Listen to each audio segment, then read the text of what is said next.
नमस्कार। रीवा 24 के ताज़ा तरीन अंक के साथ मैं शैलेंद्र। सबसे पहले प्रमुख खबरें। बीहर नदी में नहाने गए 3 दोस्तों में से 2 को आरपीएफ के जवान ने बचाया, एक की डूबने से मौत। पत्नी ने देह व्यापार करने से मना किया तो पति ने पिलाया जहर। आउटडोर विज्ञापनों को लेकर नगर निगम ने 950 से अधिक संस्थाओं को नोटिस किया जारी। और सुहागी पहाड़ में धू धू कर जला ट्रक, ड्राइवर की मौत। इन खबरों सहित अन्य खबरें विस्तार से। रीवा शहर में लगातार हो रही गाड़ी चोरियों, शहर में खुलेआम चल रहे जुआ सट्टा को बंद कराने के लिए व्यापारी महासंघ ने रीवा एसपी को ज्ञापन सौंपा है। व्यापारी महासंघ ने रीवा एसपी को ज्ञापन देते हुए मीडिया से बताया कि इस समय रीवा शहर में खुलेआम जुआ सट्टा चल रहा है, शराब की बिक्री की जा रही है, युवा पीढ़ी नशीली कफ सिरप का सेवन कर रही है, जिसको रोकने के लिए व्यापारी महासंघ ने रीवा एसपी को ज्ञापन सौंपा है। वहीं व्यापारी संघ ने बताया कि शहर में आए दिन 2 व्हीलर वाहनों की चोरी व्यापारियों के स्थान से की जा रही है। रीवा के शिल्पी प्लाजा में चोरों द्वारा कई ऐसी वारदातों को अंजाम दिया गया है। इसके अलावा एसी के तार भी चुरा ले गए, जिस पर चोरों को पकड़कर तत्काल अंकुश लगाए जाएं। आइए देखते हैं व्यापारी संघ ने मीडिया से और क्या बताया। अधीक्षक महोदय के कार्यालय हम लोग पहुंचे रीवा व्यापारी महासंघ की पूरी टीम को लेकर। शहर की जो कानून व्यवस्था है उसको लेकर आज विस्तार से चर्चा हुई। जो ये आजकल की युवा पीढ़ी नशे की गिरफ्त में है, मेडिकल नशा हो चाहे शराब हो, तो शहर में जो तस्करी कर रहे हैं और जुआ सट्टे को लेकर जो शहर में एक माहौल है, युवा उसमें फंसता जा रहा है, उस पर विस्तार से चर्चा हुई। शहर और सर ने उनको बताया कि हम लोग कैसे उसका निराकरण कर रहे हैं। और लगभग इस समय 2 पहिया वाहन हर बाज़ार से चोरी हो रहे हैं और कबाड़ की दुकानों पे उनकी बिक्री हो रही है। तो कैसे उनको रोका जाए, पुलिसिंग कैसी हो, शहर की कानून व्यवस्था कैसी हो, इस पर विस्तार से चर्चा हुई। और शहर ने सर ने हमें आश्वासन दिया कि एसपी ऑफिस हम लोग आए, रीवा व्यापारी महासंघ की पूरी टीम, संजीव जी, गुलाब जी, महेश जी हमारे अध्यक्ष साहब, अशोक जी, वेद प्रकाश जी महामंत्री और हमारे ज्ञान प्रकाश गुप्ता जी, शहर की कानून की व्यवस्था को और इस समय जो हमारे शिल्पी प्लाजा के आसपास कुछ गाड़ियां चोरी हो रही उसके विषय में भी साहब से विस्तार से चर्चा हुई। और भी कई महत्वपूर्ण विषयों पर बात थी, जैसे इस समय चोरी हो रही है, कई बच्चे चोरी कर रहे हैं और वायर काटी जा रही है, एसी की, एमपीबी की, हर तरह की चोरी से संबंधित बातचीत हुई। माननीय पुलिस अधीक्षक महोदय को रीवा व्यापारी महासंघ के प्रतिनिधिमंडल मिला और शहर में जो विशेषकर पे छोटे बच्चे जो नशे के आदी हो गए हैं, नशा कैसे पनप रहा, इस विषय पर एक विस्तृत चर्चा हुई और सर ने आश्वासन भी दिया इसमें जल्द ही कार्रवाई होगी। साथ में जो शहर में मोटरसाइकिल चोरी हो रही उसमें भी विषय हुआ, बातें हुई। और हमारे रीवा व्यापारी महासंघ संगठन का मुख्य उद्देश्य यही रहा कि शहर में यातायात व्यवस्था कैसे सुदृढ़ हो, ऑटो के लेके उसके विषय में चर्चा, अतिक्रमण को लेकर चर्चा हुई। सर का आश्वासन मिला और हम सब व्यापारी आश्वस्त हैं। नगर निगम द्वारा आउटडोर विज्ञापनों को लेकर तय किए गए मापदंडों को पूरा न करने पर 950 से अधिक संस्थाओं को नोटिस जारी कर दिया गया है। साथ ही कई संस्थाओं पर जुर्माना भी लगाया गया है। मध्य प्रदेश आउटडोर विज्ञापन मीडिया नियम 17 का पालन नहीं करने वाले निजी संस्थानों एवं व्यावसायिक प्रतिष्ठानों पर नगर निगम प्रशासन द्वारा लगातार सख्ती की जा रही है। नगर निगम द्वारा 950 और निजी संस्थाओं एवं प्रतिष्ठानों को नोटिस जारी किया गया है। इसके अलावा नगर निगम द्वारा 525 से अधिक संस्थानों को न केवल नोटिस जारी किया गया बल्कि उन पर जुर्माना भी लगाया गया है। मध्य प्रदेश आउटडोर विज्ञापन मीडिया नियम 17 के तहत प्रतिष्ठानों के सामने शासकीय भूमि पर विज्ञापन प्रदर्शित करना पूर्णतः प्रतिबंधित है। इस तरह के विज्ञापन नियम 27 के अंतर्गत यातायात बाधित करने की श्रेणी में आते हैं, लेकिन अभी तक किसी भी संस्थान या प्रतिष्ठान द्वारा पंजीयन नहीं कराया गया, जबकि शहर में विज्ञापन या बोर्ड लगाने के लिए नगर निगम में पंजीयन कराना अनिवार्य है। नगर निगम द्वारा मध्य प्रदेश आउटडोर विज्ञापन मीडिया नियम 17 को प्रभावशील बनाने के लिए प्रथम चरण में नोटिस देकर संस्थानों को पंजीयन कराने को कहा गया है। गौरतलब है कि मध्य प्रदेश आउटडोर विज्ञापन मीडिया नियम 17 के मुताबिक किसी भी संस्थान अथवा प्रतिष्ठान को मात्र 3 फीट चौड़ाई एवं लंबाई सुविधा अनुसार का बोर्ड या होर्डिंग लगाया जा सकता है। दीवार पर किसी भी प्रकार का विज्ञापन का प्रदर्शन प्रतिबंधित किया गया है। इसी प्रकार प्रतिष्ठान के सामने शासकीय भूमि पर विज्ञापन का प्रदर्शन नियम 27 के तहत यातायात बाधित करने की श्रेणी में आता है। हमारे मध्य प्रदेश के आउटडोर मीडिया नियम 2017 के अंतर्गत किसी भी दुकान को या प्रतिष्ठान को अपनी एडवर्टाइजिंग कराने हेतु किसी भी पब्लिक स्पेस में नगर निगम से अनुमति लेनी होती है। हमारे कई सारे प्रतिष्ठानों और दुकानों ने कई जगह एडवर्टाइजिंग की हुई है, जो ना केवल उनकी दुकान के बाहर हो परंतु शहर के अन्यत्र जगहों पर, जिसमें उनके द्वारा नगर निगम को से परमिशन लिए बिना ये कार्रवाई की गई है।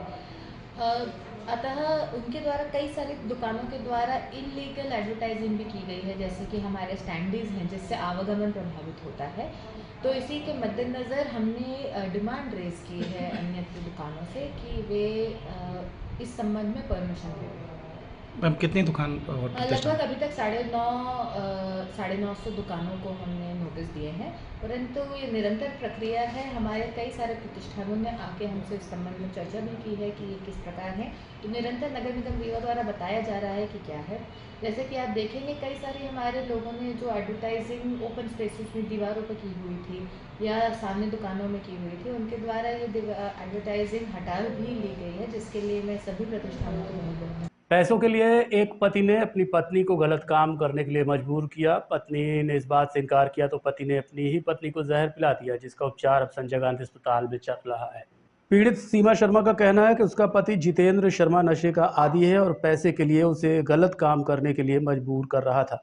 जब पत्नी ने इस बात का विरोध किया तो आरोपी पति ने उसे जहर पिलाकर मारने का प्रयास किया। सीमा ने बताया कि उसका विवाह साल 2017 में हुआ था। इस दौरान उसका पति सारे गहने बेच चुका और पिता से पैसे लेने को मजबूर कर रहा है। कई बार पैसा देने के बाद जब पत्नी ने पैसा न होने की बात कही, तब पति उसे गलत काम करने के लिए मजबूर करने लगा।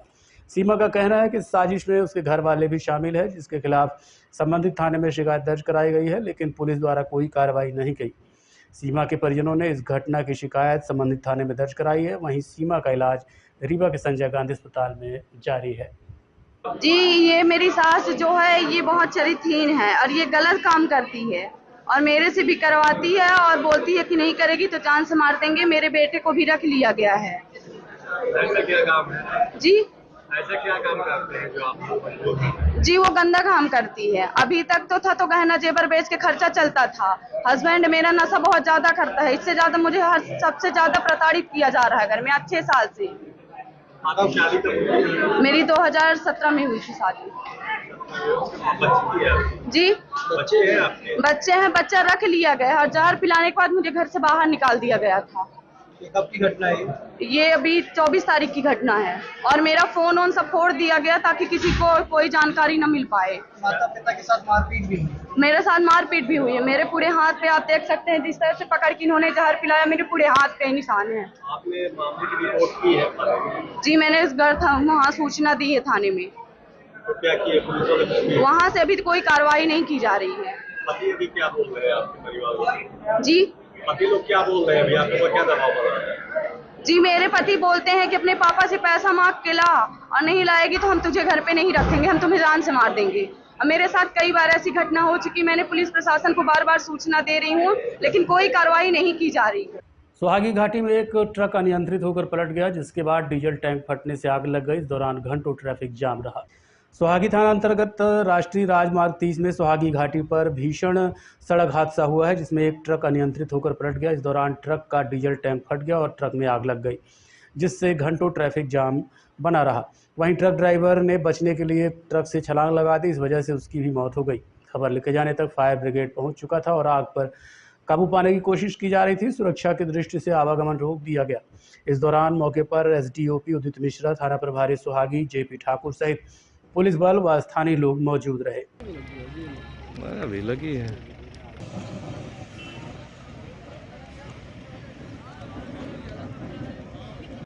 संजय गांधी अस्पताल के सोनोग्राफी केंद्र का इन दिनों बुरा हाल है।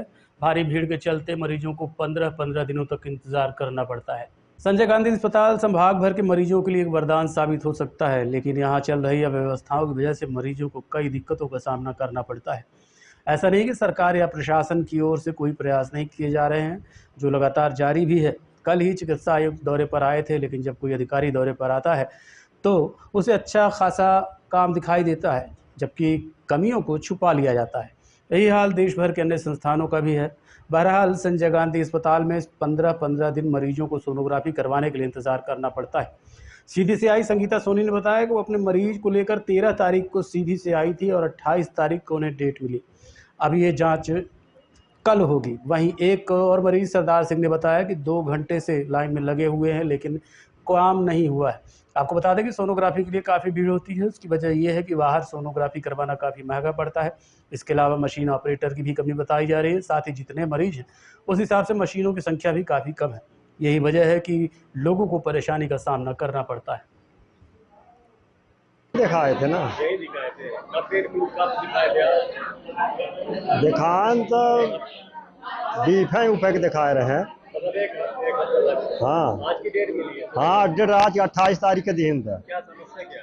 समस्या ये हमारे तमाम दर्द रहती है सर, तुम्हारे यहाँ तब पैर और में घलाए, पेट में दर्द रहती है। तो आज की डेट मिली है, अभी आप यहाँ इंतजार कर रहे हैं? आज की डेट पर्ची बनवा जमा हुई है ना जी। कब से बैठे हैं आप? बैठे हैं 1-2 घंटा हो। क्या नाम है आपका? हाँ क्या नाम है आपका? हाँ, आपका नाम क्या? सरदार खान। आज अभी सुबह कितने बजे से लगी? अभी आए 10 बजे 10 बजे आई है जी। डेट कब की दी गई थी आज की? डेट गई बोले हैं कि 13 तारीख को बोले, फिर हम बोले कि नहीं सर मेरे मरीज भर्ती है, तो फिर कल की दी गई है डेट। कल मतलब आज की? हाँ, आज की नहीं तो बोले कल देंगे। कल करने, आज नहीं करेंगे बोले कल करेंगे। ये लिखी है डेट 13 तारीख को दी गई थी, तो फिर बोले कि अब कल करेंगे 29 तारीख को। आज 28 तारीख है। पेशेंट का क्या है, कंडीशन क्या है, क्या हो गया? एक साइड का पूरा मतलब दर्द करता है, उठ नहीं पाती, बैठ नहीं पाती हैं, वो नहीं कर पाती हैं। एक्सीडेंट हो गया है पिकअप से। तो आप यहाँ भी वेट कर रही हैं, तो मतलब आप लेके जाएंगी फिर से वार्ड जी। मध्य प्रदेश शासन द्वारा कॉलेज फीस को लेकर एक नया आदेश जारी किया गया है, जिसमें साल भर की फीस एक साथ जमा करना जरूरी है, जिसका विरोध करते हुए NSUI ने आज कलेक्टर रीवा को ज्ञापन सौंपा है। भारतीय राष्ट्रीय छात्र संगठन यानी NSUI के जिलाध्यक्ष पंकज उपाध्याय ने बताया कि कॉलेज में UG कोर्स के लिए ऑनलाइन एडमिशन की शनिवार को पहली सूची के साथ ही फीस को लेकर अचानक शासन ने नया फरमान जारी कर दिया, जिसके कारण लाखों छात्र परेशान हैं। दरअसल उच्च शिक्षा विभाग में लिस्ट आने के बाद संबंधित कॉलेज में 1000 रुपये जमा कर एडमिशन लेने की व्यवस्था खत्म करते हुए पूरी फीस एक साथ जमा करने का आदेश जारी किया गया है। छात्रों और अभिभावकों में इसे लेकर खासी नाराजगी है। उनका कहना है कि निर्णय पूरी तरह से अव्यवहारिक है। छात्रों का कहना है कि कई कॉलेज में LLB की फ़ीस 80,000 तक सालाना है। यही नहीं, रीवा के कई कॉलेजों में भी BBA की फ़ीस भी बढ़ाई गई है। छात्रों के पास 8 दिन का समय रह गया, ऐसे में इतनी फ़ीस की तुरंत व्यवस्था कैसे की जा सकती है? इसको लेकर सरकार को एक बार पुनर्विचार करना चाहिए। अगर जल्द से जल्द इस संबंध में कोई निर्णय नहीं लिया जाता तो छात्र संगठन इसके लिए बड़ा आंदोलन करेंगे। देखिए, जैसा कि सबको पता है कि वर्तमान में कॉलेजों में एडमिशन चालू है और एडमिशन चालू होने के बाद शासन ने एक नया आज आदेश जारी किया है। आदेश ये जारी किया है कि पहले क्या होता था, जैसे सेमेस्टर होते थे तो उसमें अलग अलग करके पहले 1000 रुपये फीस सबमिट होती थी एडमिशन लेने के लिए। उसके बाद फिर एडमिशन के लिए 10 या 12,000 रुपये आधी फीस सबमिट होती थी सेमेस्टर के लिए। अब क्या नया नियम निकाला गया है प्रशासन द्वारा कि अब जो फीस सबमिट होगी वो एक साथ पूरी फीस सबमिट होगी। मतलब 80,000 रुपये अगर किसी सेमेस्टर उसकी फीस है किसी कोर्स की, तो 80,000 रुपये पूरी फीस जमा होगी। आप खुद बताइए, अभी कल से रिचॉइस फीलिंग हुए, लिस्ट आई है, आज 3 दिन का समय है। कोई भी छात्र सामान्य परिवार से है बेचारा, वो 80,000 एक साथ कैसे जमा कर सकता है? इनके पास ये इसके लिए समय है, फीस बढ़ाने के लिए करते हैं। कभी भी कॉलेज में आप चले जाइए, पानी पीने की व्यवस्था नहीं, इनको इससे मतलब नहीं। आप खुद सोचिए कि 1,80,000 रुपये ये फीस कैसे जमा करेंगे? ये निर्णय जो मध्य प्रदेश सरकार द्वारा लिया गया है ये गलत है और भारतीय राष्ट्रीय छात्र संगठन NSUI आज कलेक्टर महोदय को ज्ञापन सौंपने आई है। इस पर जल्द से जल्द पुनर्विचार किया जाए और इस निर्णय को वापस लिया जाए। छात्र हित में हम लोग इस बार शांत नहीं बैठने वाले हैं। इसके लिए अगर जरूरत पड़ी तो हम यहाँ पे बड़ी ताकत से आएंगे और घेराव भी करेंगे, क्योंकि आप खुद सोचिए ये कैसे पढ़ेंगे छात्र, कैसे पढ़ पाएंगे? ये 80,000 1 लाख रुपए 10 दिन में देना संभव है क्या? तो हम सब इस बार इसका पूरा जोर विरोध करेंगे और ये जो छात्रों के साथ अन्याय पूर्वक निर्णय लिया गया है सरकार द्वारा, इसे पुनः हम बंद करने के लिए हम लोग पूरी जोर से लड़ेंगे और लड़ाई लड़के छात्र हित में लड़ाई लड़ेंगे। पहले क्या प्रक्रिया रही? पहले प्रक्रिया रही है कि आप एडमिशन लेना है तो पहले 1000 रिचार्ज फिलिंग कराओ, नाम आया, नाम आने के बाद उसमें 1000 रुपए फीस सबमिट करो तो आपका सीट बुक हो जाती थी। उसके बाद आपको 15-20 दिन का टाइम मिलता था कि आप 15-20 दिन में आराम से 10,000 रुपए जमा करके आप अपना सीट वो हो जाता था, एडमिशन हो जाता था। फिर अगली एग्जाम फीस जमा होती थी, फिर सेमेस्टर फीस जमा होती थी। अब क्या कर दिए हैं कि आपको अगर एडमिशन लेना तो 1000 रुपए ये साइड हो गया है और पूरे कोर्स की 80,000 फीस है तो 80,000 पूरा आप सबमिट करिए तब जाके आप एडमिशन कहलाएंगे। तो इस तरह संभव नहीं है। छात्र परेशान है, अभिभावक परेशान है। कल से अभिभावकों को नींद नहीं आ रही है ये सुनकर कि 80,000 रुपए में छात्र को कैसे भरूं। अगर आपको समय लेके करना चाहिए तो 1 महीने 2 महीने का, आप 2 दिन के अंदर, अभी लिस्ट जारी हुई 2 दिन के अंदर आपने ये जारी कर दिया। देखते रहिए रीवा 24 न्यूज। मिलते हैं इस छोटे से ब्रेक के बाद। हड्डी जोड़ एवं रीढ़ रोग तथा स्त्री रोग एवं प्रसूति रोग का इलाज एक ही छत के नीचे। विघ्नहर्ता hospital and trauma centre, hotel landmark के पास, रतहरा, रीवा। डॉक्टर संतोष सोनी, पूर्व चिकित्सक, बॉम्बे हॉस्पिटल, मुंबई। हड्डी जोड़ एवं रीढ़ रोग विशेषज्ञ, छोटे चीरे एवं दूरबीन विधि द्वारा हाथ तथा पैर की हड्डियों का ऑपरेशन। गठियाबात, जटिल एवं बिगड़े हुए फ्रैक्चर का बेहतर इलाज करते हैं डॉक्टर संतोष सोनी। विघ्नहर्ता हॉस्पिटल ट्रॉमा सेंटर में ही स्त्री एवं प्रसूत रोग विशेषज्ञ डॉक्टर शैलजा सोनी भी उपलब्ध हैं, जिनकी देखरेख में नॉर्मल डिलीवरी, सिजेरियन ऑपरेशन एवं बच्चेदानी से संबंधित ऑपरेशन की बेहतर सुविधा। संतानहीन दंपत्ति तत्काल संपर्क करें। विघ्नहर्ता hospital and trauma centre, hotel landmark के पास, रतहरा, रीवा। सुविधाजनक एवं सफल इलाज हेतु आज ही संपर्क करें।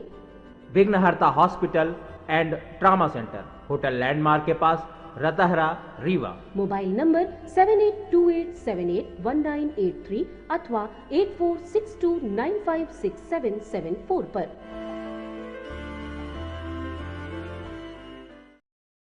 नगर निगम व यातायात पुलिस ने आज घोड़ा चौराहा में सड़कों पर दुकान फैलाए व्यापारियों का अतिक्रमण हटाया है। शहर के व्यस्ततम इलाके घोड़ा चौराहा में दुकानदारों ने अतिक्रमण कर रखा था। दुकानों के बाहर पॉलीथीन को अवैध रूप से फैला रखा था, जिससे आवागमन में काफ़ी दिक्कतों का सामना करना पड़ता है। इसके लिए कई बार लाउड स्पीकर से अनाउंस भी कराया गया, लेकिन दुकानदार नहीं माने, जिसके बाद आज नगर निगम अमला और यातायात पुलिस सहित पुलिस बल पहुंचा और जबरन किए गए अतिक्रमण को हटवाया। वहीं हिदायत भी दी गई कि भविष्य में अगर दोबारा कोई ऐसा करते पाया जाता तो उसके खिलाफ सख्त कार्रवाई की जाएगी। ये आज यहाँ पर घोड़ा चौराहे पर ये जितनी पन्नियों की दुकानें लगी हैं, यहाँ पर अतिक्रमण हटाया जा रहा है। यहाँ यातायात और नगर निगम और कोतवाली थाने की संयुक्त टीम के द्वारा ये अतिक्रमण हटवाया जा रहा है।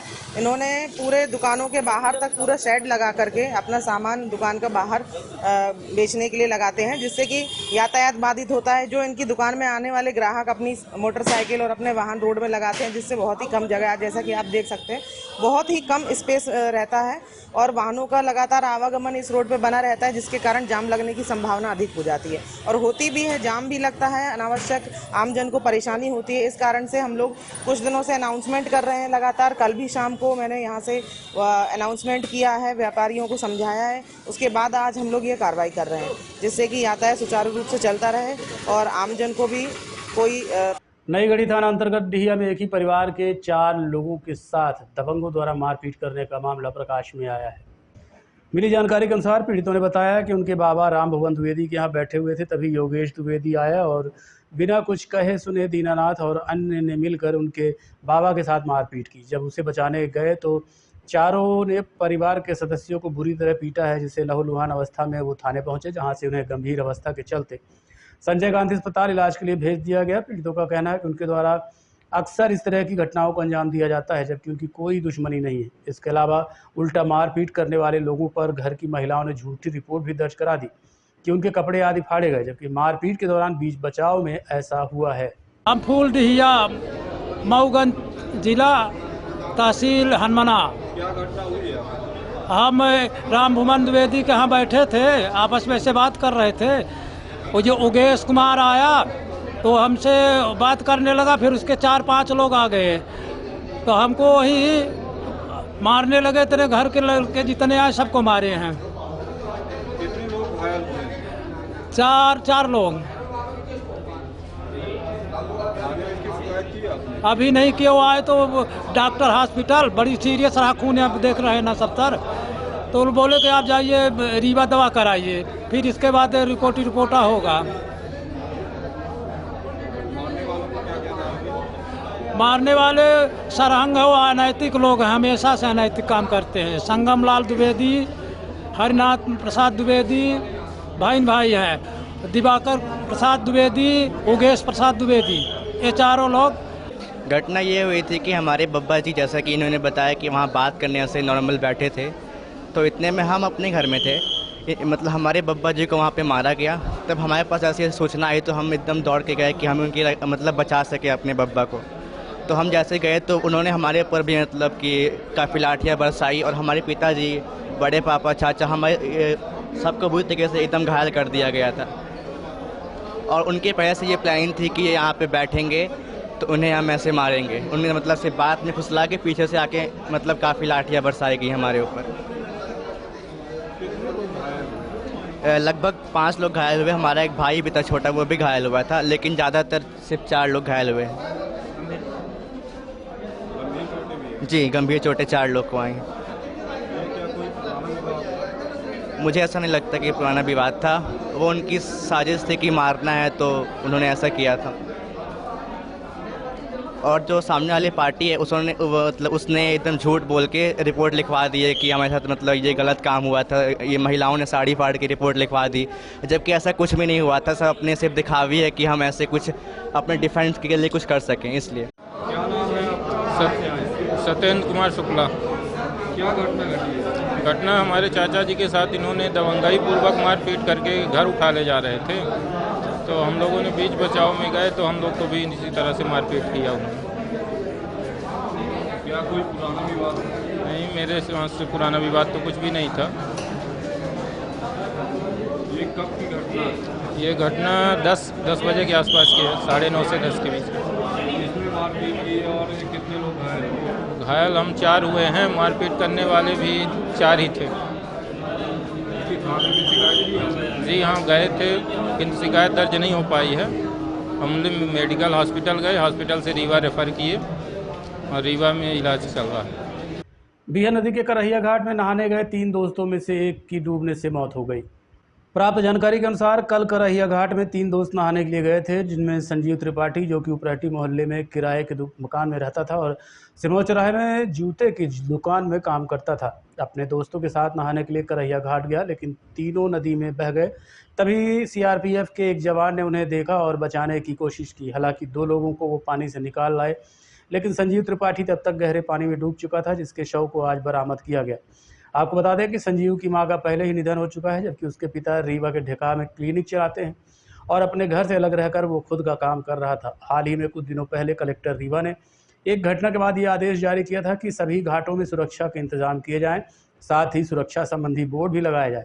बावजूद इसके लोग नहाने जाते हैं और फिर दुर्घटना का शिकार हो जाते हैं। क्या करते थे यहाँ? यहाँ वो सिरमौर चौराहा में जूते चप्पल की दुकान पर जॉब। अच्छा, बाकी घर वाले क्या हैं, कहाँ हैं? बाकी मम्मी इनकी थी, एक्सपायर हो गई। हाँ। पिताजी क्लिनिक है उनकी, ढेका में डॉक्टर। क्या नाम है उनका?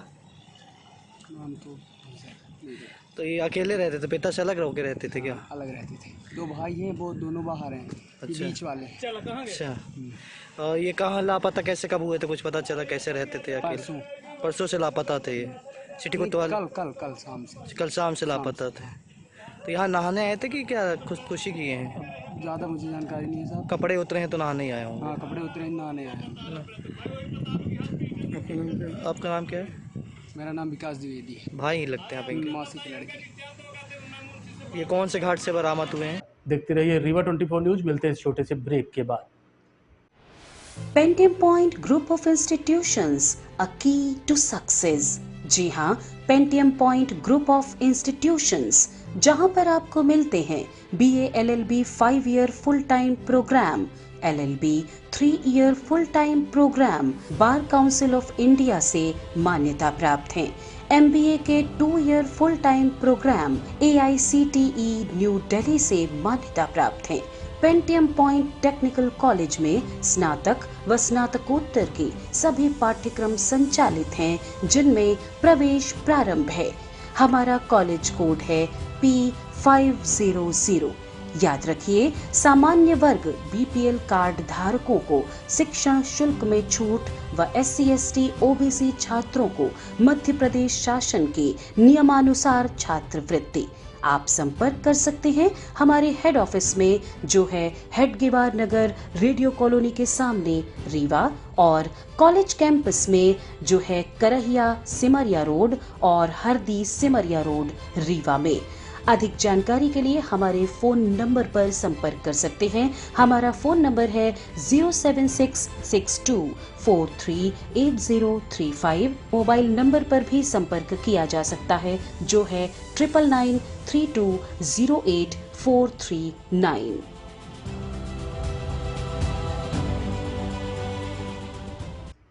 नौतपा के दौरान 28 मई को पारा 46 डिग्री पार कर 47 डिग्री के आसपास पहुंच गया। इस भीषण गर्मी के दौरान मनुष्य, पशु पक्षी, जानवर सभी बेहाल नजर आए। इस बार नौतपा जला देने वाली गर्मी लेके आया है। मौसम विभाग के अनुसार आज तापमान 46 डिग्री पार कर गया, जो कि रीवा का अब तक का सबसे ज़्यादा तापमान माना जा रहा है। शाम तक 47 डिग्री तापमान हो गया। हालांकि इस दौरान मौसम विभाग के अनुसार बादल भी निकले रहेंगे, लेकिन बावजूद इसके भीषण गर्मी से लोग परेशान दिखे। शहर में एक तरह से बंद जैसे हालात रहे। ज़रूरी काम होने पर ही लोग बाहर निकल रहे हैं। वहीं गर्मी से बचने के लिए नदियों आदि में नहाने के लिए पहुंच रहे हैं। आम आदमियों को छोड़ें तो जानवरों का भी बुरा हाल है। ऐसे में वो बचने के लिए कहीं भी छाया का सहारा ले रहे हैं। देश भर में तेज़ी से पारा ऊपर जा रहा है। कई शहरों में तापमान तो अप्रैल महीने में ही 40 डिग्री पार कर चुका था। बता दें कि भारत में गर्मी का मौसम 1 मार्च के आसपास शुरू हो जाता है। अप्रैल से मई के बीच हीट वेव, यानी आम भाषा में कहें तो लू महसूस की जाने लगती है। मौसम विभाग की ओर से समय समय पर लू की चेतावनी जारी की जाती है, लेकिन आखिर ये हीट वेव या लू होती क्या है?